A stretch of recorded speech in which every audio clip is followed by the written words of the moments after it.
Section 9.8 is our last section of this chapter. Today we're talking about comparing our different linear, exponential, and quadratic models. We're starting here just with the equations, and the equation for linear is y equals mx plus b, which gives us a line with a slope. The exponential is y equals a times b to the x, which gives us that half curve line. Remember that will never cross the zero.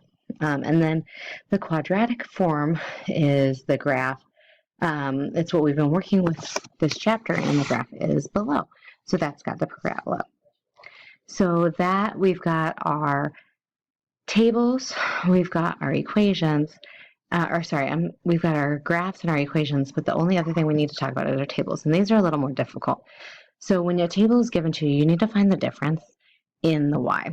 So we're going to look at the first one, and we're going to say, okay, so the difference in the y here is going to be 8, and then the difference in the y here is going to be 24. So that's not going to give us a difference. So that's not what we want to do. We want to go back, and we want to say, so since those are not the same, let's go ahead and try to divide them. So 12 divided by 4 is 3, and 36 divided by 12 is 3. And 108 divided by 36 is 3, and 324 divided by 108 is 3. So, since the ratio is always the same when it's divided, the graph is actually going to be exponential, which means it's going to do the half curve. You're going to see a lot of the same thing here. So the difference here, we're going to look at the difference in y again. The difference here is going to be 120. The difference here is going to be 60. And so you start to see a pattern. So since we have that pattern, we say, okay, well, we know that's not what we're doing. We want to find the difference by dividing. So 120 divided by 240 is going to be 1/2. And 60 divided by 120 is going to be 1/2. And 30 divided by 60 is going to be 1/2. And 15 divided by 30 is going to be 1/2. Ultimately, what you're doing is you're finding the slope. And in this case, again, the ratio is always the same when it's divided. The graph will be exponential. Okay.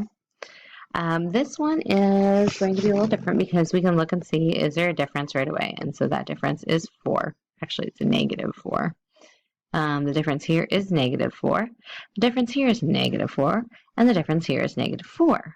So since that is my first difference, and right away I'm able to tell what it is, I know that the change is very constant. It is a slope, which means it is linear.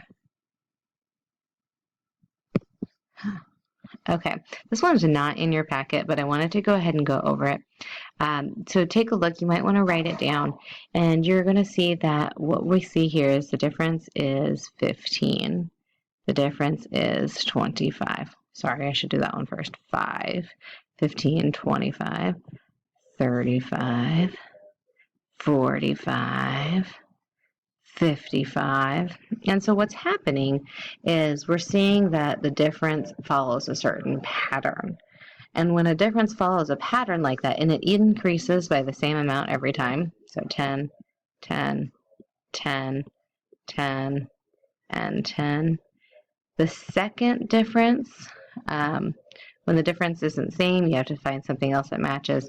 This is actually going to be your quadratics. So that quadratic is going to be when the second difference is what we're seeing. We're going to do a little bit more in class tomorrow and kind of go over the differences, but that should give you the basic understanding.